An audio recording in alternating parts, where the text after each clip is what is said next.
Interesting article out there right now. The share of American young adults living with their parents is the highest in 75 years.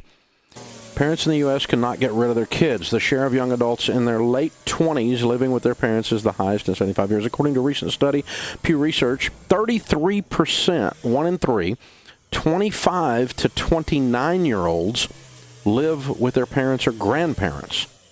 3 times as many as in 1970. So here, let me help you with this, Mom and Dad. An eagle that doesn't leave the nest is what's known as a turkey. You are not blessing your children by supporting them when they're over 25 years old. Now, could Mom and Dad be a safety net? Yes. But a hammock is ridiculous. There's a difference between a hammock and a safety net. And these statistics indicate hammock. So I will tell you, as the proud father of 3 productive young adults, married to 3 productive young adults, all older than 25, that it does them great good emotionally and spiritually when they leave home. When they have to buy their own food and cook it or go to a restaurant and get some, it's good for them. When they have to pay their own electric bill, it is good for them. When they have to pay their own freaking rent, it is good for them. Now, I'm not talking about someone being homeless or having a health problem or coming out of an abusive divorce and they need to come home and heal for a little while. That's a safety net, and all of that is fine. I would never tell you to not love your children and care for them. I care for my children. If one of my children has a serious problem, I've got a big old house. They can come there for a while.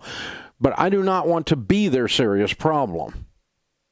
I want to be the solution to their serious problem, which is a safety net, not a hammock. You are being enablers. And the problem is you have 1/3 of the people in their 20s that are emotionally stunted, is what we're saying. They have not developed into full-grown emotional adults. And let me just tell you, if you're offended by that because you're 26 and you live in your mommy's basement, good, I'm talking to you. My goal here is to piss you off. Be a man. Be a woman. Grow a backbone. Walk out there and be somebody. It's good for you. You will have dignity that you do not have in mommy's basement. Fold your own freaking underwear or don't, but it's your underwear. Your mommy shouldn't be washing it when you're freaking 27 years old. It's absurd, you guys. Now, again, I will distinguish one more time before I start getting all this idiot hate mail from some of you people. You don't like millennials. I love millennials. I've got a whole bunch of 24 to 29-year-olds working here that are absolutely excellent young people. Absolute incredible. Some of the best workforce I've ever seen in my life are the millennials. The good ones. The bad ones, you can't pry the participation trophy out of their little fingers. And they're sitting around waiting on someone to affirm them. Well, you don't get affirmed when you don't do nothing. There's a reason we respect the winner and give them a trophy, is because they did something the loser didn't do. I've won some, I've lost some. You've won some, you've lost some. Get up off your butt and get out of mommy's basement. Come on, dads. Where are you? Now, I'm not suggesting you need to be mean to your children, unkind to your children, nasty with your children or anything like that, but I'm just telling you, you're a straight-up codependent enabler when you have a 27-year-old living in your basement because he won't go get a job in an economy that's white hot, and there's a labor shortage in most areas right now. You can get construction work if you can walk out the back door in almost any city in America right now. Oh, it's hard work. Yeah, I noticed that. I've done it. And you know what working a hard back-breaking work will do? It'll make you read a book so you don't have to do hard-working, back-breaking work the rest of your life. You know? And maybe you can even learn to say it. Which apparently I can't. This is absurd, you guys. 33%. That means if you line up all the 25 to 29-year-olds in a row, 1/3 of them are at home. Some percentage of that is, well, they have just a crippling student loan debt. Wah. They call in here every day having overcome their crippling student loan debt. They stand here in our lobby and do debt-free screams having overcome it. But they didn't overcome it because they were in mommy's basement. They overcame it because they took 6 jobs and worked their tail end off and quit sitting around whining about how entitled they are for the culture to take care of them. And the reason they think they're that, the reason they're entitled like that, is because they sit in your basement. You are not doing your kids a favor. Now, our kids came out of college. One was married by the time she got out of college, which I never thought would happen, but worked out perfect. One never moved into our house, moved straight into a rental. And one moved into our house for about 3 months until they got the roommates lined up and the other stuff. So after college, I have a total between 3 kids of 3 months of them being with us.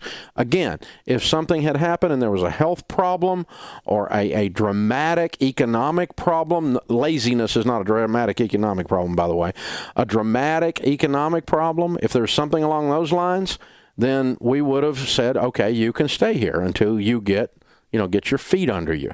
But we're not going to sit here and enable you to not, I can't find a job. Well, you haven't left the front of the Nintendo. Of course you can't find a job. You're sitting there looking at this stupid TV. You're watching all those HBO channels I pay for. This has got to stop, you guys. This boomerang generation, they call it. They leave and then they come back. You throw them out and they come back. That's what a boomerang does. And it is damaging the economics of our culture. It is damaging their spiritual walk. They have no dignity. You are not doing them a favor. Well, they're not bothering anything. Yet you're not doing them a favor. They're soft. And again, you don't have to be some kind of tough guy or mean or nasty. I was never unkind to our children as they were leaving. They didn't leave because they had a toxic situation at home. They left because they wanted to have the dignity of being an adult. You cannot do that in mommy's basement. You can't. Now, I talk to people on the air here. They're 32 years old and went through an abusive marriage, and they've come back home, and they've got a little baby, and they're trying to get their feet back under them, a single mom. Hey, do that. Take care of them. Love them well for a period of time. But if they come back home and they're 32, in an abusive marriage and have a little baby, by the time they're 37, they should be gone. Again. Even in that situation, it's a safety net. It's not a hammock. Any turkey that doesn't leave the nest, any eagle that doesn't leave the nest is eventually known as a turkey. Look it up. This is why you teach children how to handle money.